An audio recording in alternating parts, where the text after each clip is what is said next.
Como ese odre en la mano de Dios.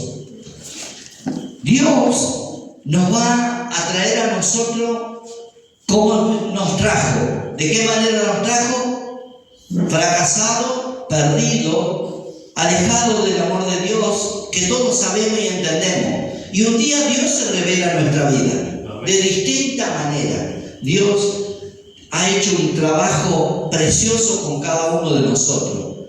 Y a mí algo que me agrada es que un día yo entendí que inclusive el que nació en el Evangelio, que nació de bebé, tuvo el privilegio de nacer en cuna cristiana, pero después, llegado a la edad de la adolescencia o de la juventud o una edad madura, tiene un encuentro con el Señor. Necesita tener un encuentro con Dios, aún habiendo nacido en una cuna cristiana. Es increíble. Yo cuando entendí eso, la verdad me volví loco porque dije, mirá vos, yo siempre tenía entendido, qué bueno que es nacer en el Evangelio, que no hayas conocido el pecado, que no hayas vivido las cosas que yo viví, yo me pongo como un ejemplo, ¿no? Y digo yo, qué bueno es saber conocer, pero después entendí que realmente toda persona necesitamos tener un encuentro con el Señor.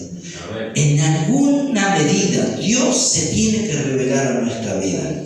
En esta historia del odre, Dios hace un pacto con el hombre a través de la sangre preciosa de Jesucristo.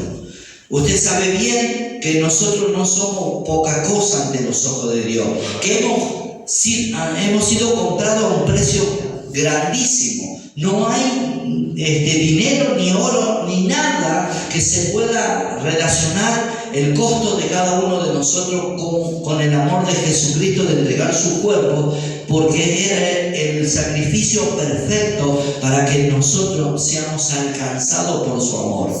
Jesús vino hace 2000 años atrás. Y sin embargo la Escritura dice que desde antes de la constitución del mundo y de formarse todo lo que usted pueda ver en el mismo universo, no existía nada, pero Dios ya era. ¡Qué locura eso! Dios ya era. No había nada, pero Dios ya estaba. Y dice la palabra que un día Él empezó su obra. Porque desde antes de la constitución del mundo y de que se formasen todas las cosas, ya estaba dicho de que nosotros lo íbamos a conocer. Ahora, cuando llegamos al Señor, venimos con todas nuestras cosas. Dios tiene que hacer un trabajo especial en cada vida. Mi forma de ser no es igual a la suya. Mi pensamiento, mi razonamiento no es igual a la suya. El amor que yo pueda tener por las personas, quizás podamos compartir algunas cosas, pero somos diferentes. Cada ser, cada persona es diferente de sí. Pero Dios, que nos conoce a todos, Dios con nosotros trata conmigo, trata contigo, trata de una forma tan especial porque Él tiene cuidado de nosotros. Él se preocupa por nosotros. Miren, en el libro de Jeremías, hablaba la sierva del Señor recién, cuando el pueblo aquel duro, Dios le dijo, vayan esclavos, vayan. 70 años los voy a poner en esclavitud en una nación fuerte, poderosa, para que ustedes se den cuenta, realmente, nuevamente, puedan entender que ustedes se olvidaron de mí y me dejaron. Entonces yo le estoy enviando esto, pero la misericordia de Dios les dijo, vayan esclavos, que yo después los voy a traer con grandes bendiciones. Tenían que estar 70 años. El pueblo primero, el pueblo hebreo estuvo más de 430 años en esclavitud en Egipto. Esto iban a estar 70 años. ¿Qué hicieron ellos? Se rebelaron. Dijeron, eso no es de Dios. Jeremías se cansó de profetizar. Dios lo tomó de pequeñito y lo puso como profeta. Y dice la Escritura que todas las cosas que él decía y profetizaba era odiado por el rey y por todos los demás y lo querían matar. Porque no creían y no podían entender que un Dios tan precioso lo estaba enviando nuevamente a una esclavitud. Pero dice la Escritura que Dios le dijo, 70 años después yo lo voy a recoger con grandes bendiciones, porque el privilegio y la misericordia de Dios estaba extendida de esa manera. Ahora, ¿qué pasó con ellos? Se rebelaron, no quisieron, se hicieron una alianza con Egipto, se volvieron de vuelta a Egipto, allá murieron a filo de espada. La maldad les llegaba porque ellos no estaban queriendo obedecer a Dios. Ahora fíjense esto, dice el texto de Jeremías: porque mis pensamientos para vosotros es para el bien. ¡Qué loco! En plena, Dios lo estaba enviando a una esclavitud, 70 años cautivo, pero el pensamiento de Dios era para bien, porque ¿sabe qué? Ellos iban a estar bien, aún estando esclavos. Gloria a Dios. ¡Qué increíble! ¿Qué pasó? Los que se quedaron. Los que se quedaron en Jerusalén fueron los pobres. Y dice que Jeremías, por eso después está el libro de Lamentaciones de Jeremías. Los lamentos de Jeremías, el llanto. Se lo conoce a Jeremías como el profeta llorón. ¿Por qué era llorón? Porque él veía y se condolía, su corazón se quebrantaba viendo a las vírgenes de Israel, viendo a las princesas de aquellos tiempos, viendo a los príncipes estando como pordioseros, como ciruja en medio de las plazas. Dice que era tan grande lo que estaba sucediendo que dice que se comían los propios niños, porque dice era la aberración más grande, suceso terrible. Y el profeta lloraba cuando veía todos esos sucesos y decían: ¿por qué? ¿Por qué no obedecieron a la palabra del Señor? Ellos se hicieron duros. Se pusieron un yugo de dureza, de incredulidad, de un Dios de amor. Hoy día, en la actualidad, el hombre y la mujer muchas veces no quieren ser tratados por Dios. En esta historia donde habla del otro, habla de la personalidad de cada uno de nosotros, habla de nuestra intimidad con Él, de qué somos y quiénes somos ante Él. Dice la Escritura acá en esto.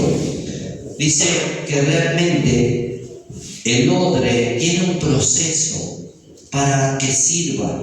No se le podía poner vino nuevo en odre viejo.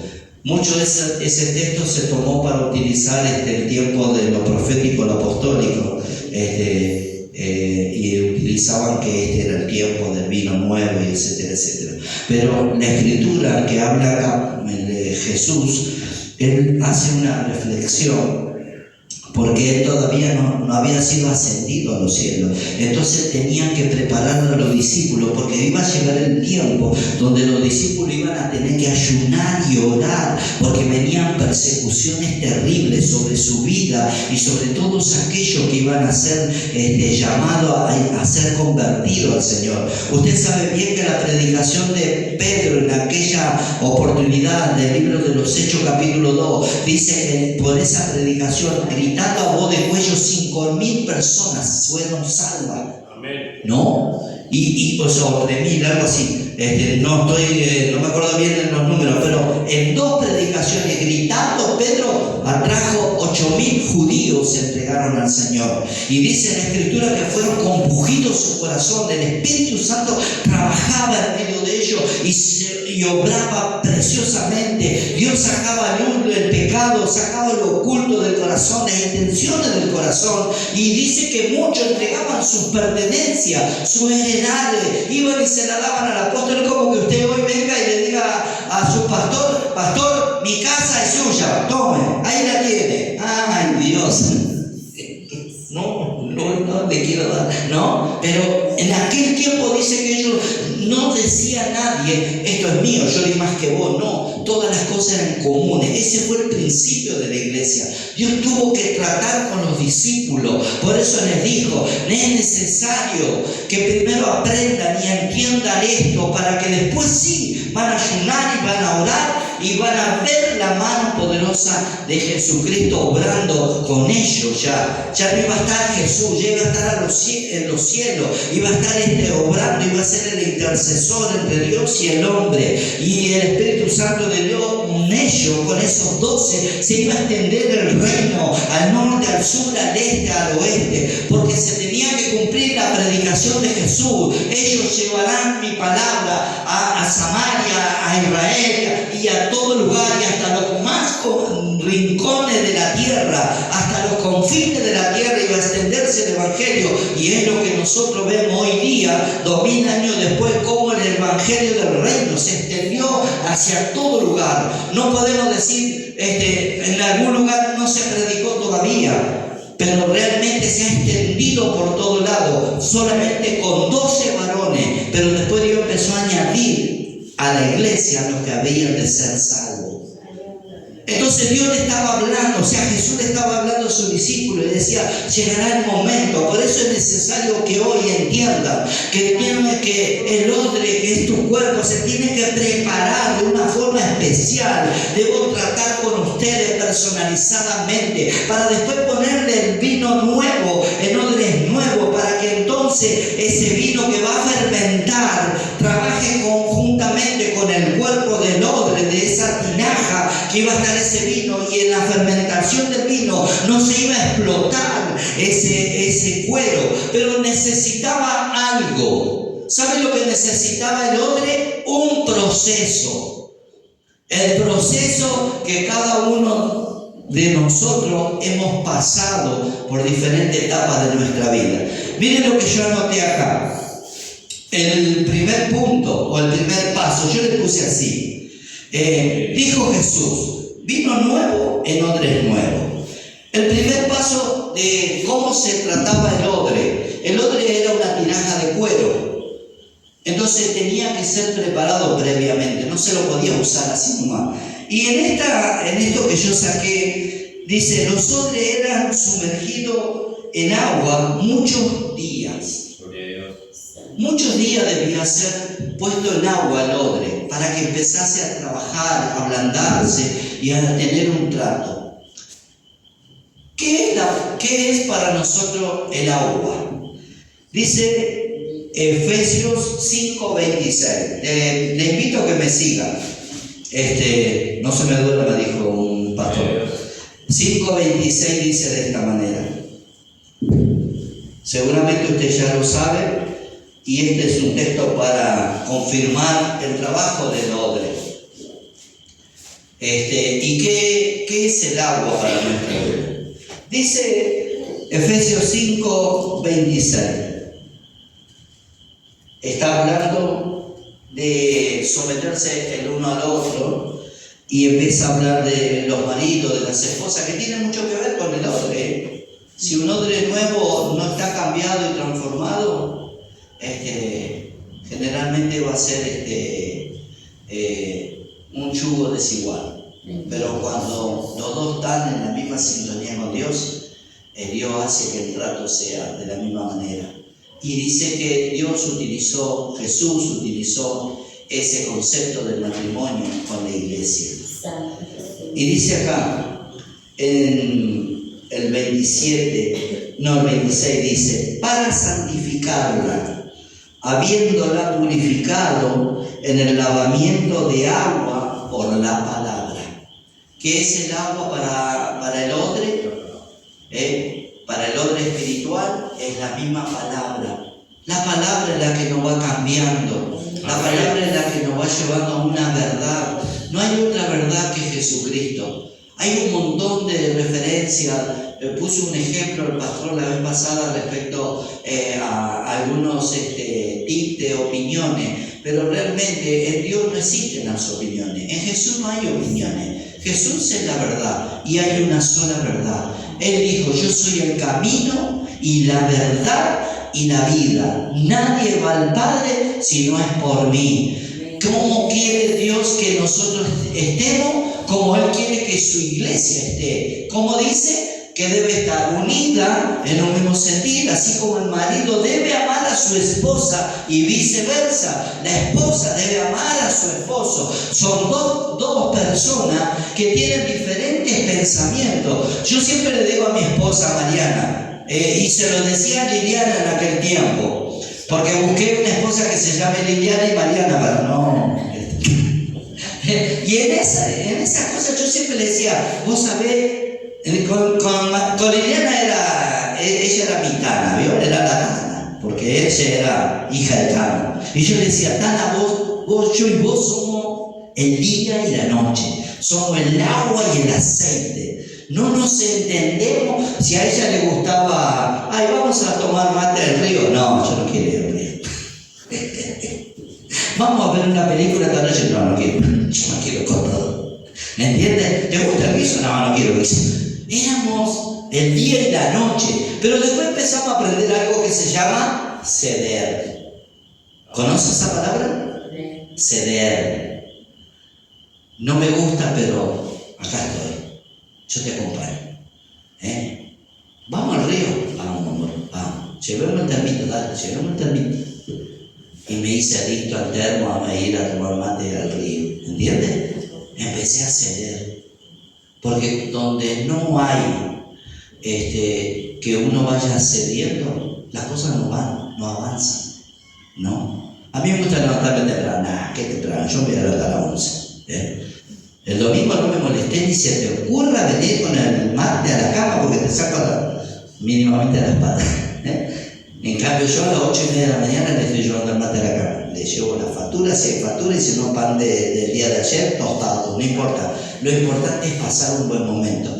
Eso se enseña en Dios, lo que es ceder, ¿sí? No es acá se hace lo que yo digo, en mi casa mando yo. Yo lavo, yo plancho, yo cocino, no, sino que uno aprende a ceder. ¿No es así? ¿Estás de acuerdo conmigo o no? Si no, me tira algo de una silla.